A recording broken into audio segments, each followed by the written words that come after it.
হতে নারীরা পাগল হয়ে যেত। ও আব্দুল্লাহ, আপনি কি আমাকে বিবাহ করবেন? আপনার প্রেমে আমি পাগল হয়ে গেছি। জোরে বলেন সুবহানাল্লাহ। খাজা আব্দুল্লাহ রাদিয়াল্লাহু তাআলা আনহু নারীদের দিকে তাকাতেন না। বহু নারী আমার নবীজির পিতা আব্দুল্লাহ রাদিয়াল্লাহু তাআলা আনহুকে বিবাহের জন্য পাগল পাড়া ছিল। কারণ খাজা আব্দুল্লাহ রাদিয়াল্লাহু তাআলা আনহু কপাল মুবারকে আমার নবীজির নূর মুবারক চমকাইতেছিল। চিৎকার দিয়ে বলেন সুবহানাল্লাহ। এইভাবে খাজা আব্দুল্লাহ রাদিয়াল্লাহু তাআলা আনহুর সঙ্গে যখন সংক্ষেপে বলে দিচ্ছি, মা আমেনা রাদিয়াল্লাহু তাআলা আনহুকে যখন বিবাহ করেছেন, বিবাহ করার পরে মা আমেনা বাসর করে খাজা আব্দুল্লাহ রাদিয়াল্লাহু তাআলা আনহুর কপাল মুবারকে যখন চুমু দিলেন, চুমু দেওয়ার সঙ্গে সঙ্গে মা আমেনার গর্ভে আমার নবীজি চলে গেছেন। জোরে বলেন সুবহানাল্লাহ। এইবার খাজা আব্দুল্লাহ রাদিয়াল্লাহু তাআলা আনহু যখন মক্কার সেই রাস্তা দিয়ে চলে, মহিলারা আর খাজা আব্দুল্লাহর দিকে তাকায় না। কাঁদতে বলে, ও মহিলারা, তোমরা আমাকে বিবাহ করার জন্য তোমরা পাগল ছিলে, এখন কেন তোমরা আমার দিকে তাকাও না? মহিলারা ডাকতে বলে, খাজা আব্দুল্লাহ, আপনি কি বিবাহ করেছেন? জি, আমি বিবাহ করেছি। মহিলাদেরকে ডাকতে বলেন, ও মহিলারা, যে জায়গায় আমাকে বিবাহ করার জন্য তোমরা প্রস্তাব দিতে, আজকে তোমরা কেন মুখ ফিরে নিয়েছ? এবার মহিলারা ডাকতে বলে, আব্দুল্লাহ, আপনার রূপে আমরা পাগল না, আমরা পাগল হয়েছিলাম এই নূরে মুহাম্মাদের কারণে। আমরা চেয়েছিলাম মুহাম্মদ সাল্লাল্লাহু আলাইহি ওয়াসাল্লামের মা হওয়ার জন্য। চিৎকার দিয়ে বলেন আল্লাহু আকবার। সুবহানাল্লাহ বলেন ইয়া রাসূলুল্লাহ। এইভাবে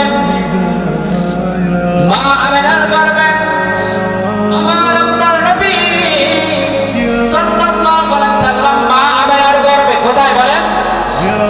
মা আমেনার গর্ভে আমার নবীজি, মা আমেনার গর্ভে হওয়ার কারণে এইবার পশু পাখিরা আমার নবীজি সাল্লাল্লাহু আলাইহি ওয়াসাল্লামের মা আমেনা যখন রাস্তা দিয়ে বের হয়, পশু পাখি, গাছপালা, এমনকি তারকারাজি, চন্দ্র সূর্য পর্যন্ত মা আমেনাকে সালাম জানায়। জোরে বলেন সুবহানাল্লাহ।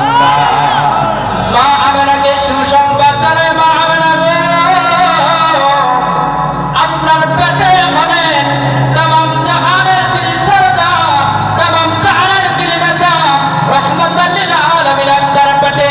চিৎকার দিয়ে বলেন সুবহানাল্লাহ।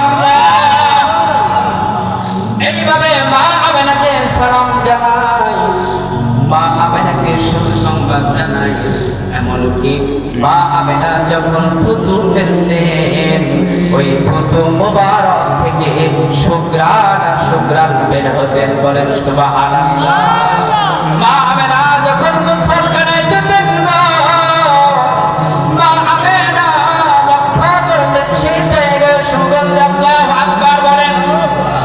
এইভাবে মা আমেনা চারদিক থেকে সালাম পাই, চারদিক থেকে সুসংবাদ পাই।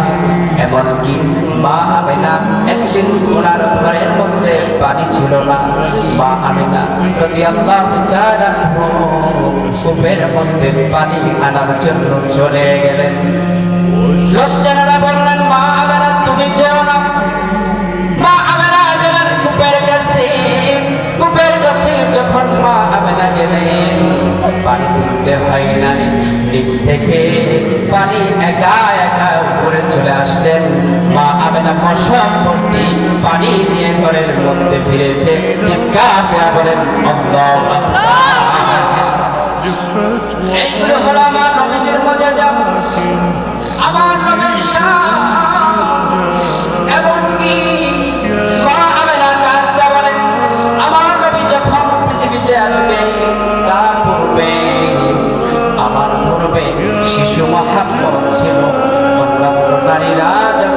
শিশু বাচ্চা তার পেটে আসে, অন্যান্য নারীদের পেট বড় হয়ে যায়, অন্যান্য বাচ্চারা পেটের মধ্যে লাথি মারে, পেটের মধ্যে কেনি মারে, পেটের মধ্যে লাথি এমন করে মারে জনম দুঃখিনী মা খাবার খেতে বসেছে, জনম দুঃখিনী মা ভাত রেখে আপনার ভাত রেখে বিছানার মধ্যে শুয়ে পড়ে। জোরে জোরে বলেন ঠিক কিনা? আজকে আমরা সেই বাকি কষ্ট দেই, আজকে আমরা সেই বাবাকে কষ্ট দেই, মাকে মা বলে আমরা দাম দেই না, বাবাকে বাবা বলে দাম দেই না। মা যখন চোখের পানি ছেড়ে দেয়া কান্দে, বাবা যখন চোখের পানি ছেড়ে দেয়া কান্দে, আমার আল্লাহ ডাকতে বলে বান্দারে তোমার মা বাবাকে কান্দানি তো তোর জন্য দুনিয়া এবং আখিরাতে তোর জন্য লানো, তোর জন্য লানো। চিৎকার দেয়া বলেন ঠিক কিনা? মা আমেনা গর্বে মা আমেনা বলেন যে আমি অন্যান্য নারীদের যে কষ্ট হয়, কিন্তু শিশু মুহাম্মদ যে আমার গর্বের মধ্যে আমি সুসংবাদ পাই, আমি সালাম শুনতে পাই, আমাকে সুসংবাদ দেওয়া হয়, কিন্তু আমার পেটের মধ্যে আমার শিশু মুহাম্মদ কোনোদিন কষ্ট দেয় নাই। চিৎকার দিয়ে বলেন ইয়া রাসূলুল্লাহ, আরো জবান করে বলেন ইয়া রাসূলুল্লাহ। আসুন এবার আমার নবীজি আগমনের সময়, আমার নবীজি আগমন ইরবাজ ইবনে সামিরা থেকে বর্ণিত, আমার নবী সাল্লাল্লাহু আলাইহি সাল্লাম ডাক দিয়ে বলেন আমি হলাম ইব্রাহিমের দোয়া, ঈসা আলাইহিস সালামের সুসংবাদ, আমার মায়ের চাক্ষুষ দর্শন। নিশ্চয় আমার মা দেখলেন তার মধ্য থেকে একটা নূর প্রকাশিত হয়েছে, সেই নূরের আলোতে, সে নূরের আলোতে সামদেশ পর্যন্ত আলোকিত হয়েছে। চিৎকার দেয়া বলেন আল্লাহু আকবার। সামদেশ কিসের দেশ বলে? সামদেশ মক্কা থেকে হাজার হাজার মাইল দূরে সামদেশ। সিরিয়া, জর্ডান, ফিলিস্তিন এইগুলি মিলে আপনার সামদেশ বলা হয়। ওই সামদেশ পর্যন্ত আমার নবীজির আগমনে, আমার নবীর নূরের তাজাল্লুতে সামদেশের বড় বড় রাজা, যে বাদশা, যে আপনার পারস্য ছিল, আপনার ওইগুলি পর্যন্ত আলোকিত হয়েছে। যে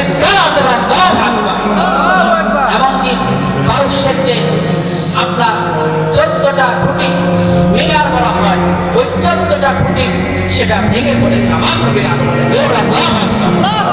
এমনকি পারস্যে একটা মন্দির ছিল, সেই মন্দিরটা 1000 পর্যন্ত জ্বালানো ছিল, একদিনের জন্য নিবে নাই। আমার নবীজি যখন ধনিয়াতে দাসী আনলেন, এই দাসী মারার বরকতে সেই 1000 বছরের যে মন্দিরে অগ্নি পূজা করা হতো, যে আগুন পূজা করতো, এটা পর্যন্ত নিবে গেছে। এমনকি কাফেররা মক্কা যখন আপনার কাবা শরীফে যখন গিয়ে দেখলো যে কাবা শরীফে 360টি আপনার হলো মূর্তি ছিল, এইগুলি ভেঙে সেজদায় পড়ে আছে। জোরে বলেন আল্লাহু আকবার। আরো জবান খুলে বলেন ইয়া রাসূলুল্লাহ। এটা হলো আপনার নবী। জোরে বলেন সুবহানাল্লাহ। কারণ আমার আল্লাহ তাআলা আমার নবীজিকে নূর বলেছেন। কি বলেছেন বলেন? আমার নবীজিকে কি বলেছেন? নূর বলেছে। আমার কথা না, আল্লাহর কথা। আরো জবান খুলে বলেন কার কথা? আল্লাহ রাব্বুল আলামিন সূরাতুল মাইদার 15 নম্বর আয়াতে আল্লাহ তাআলা বলেছেন, আমার সঙ্গে সবাই যখন আমি কোরআনের আয়াত তেলাওয়াত করব, আপনারা আল্লাহু আকবার বলতে পারবেন না?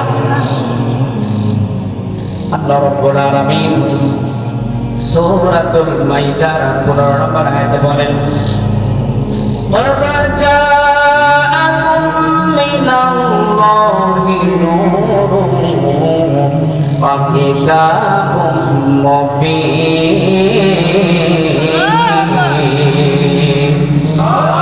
আর জবান খুলে বলেন আল্লাহু আকবার। বিভিন্ন তাফসীরের মধ্যে এসেছে আমার নবীজির আপন চাচা মুফাসসির সাহাবী আব্দুল্লাহ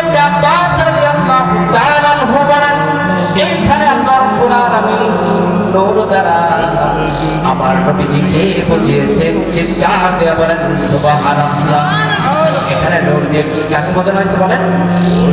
আমার নবীকে বোঝানো হয়েছে নূর দ্বারা।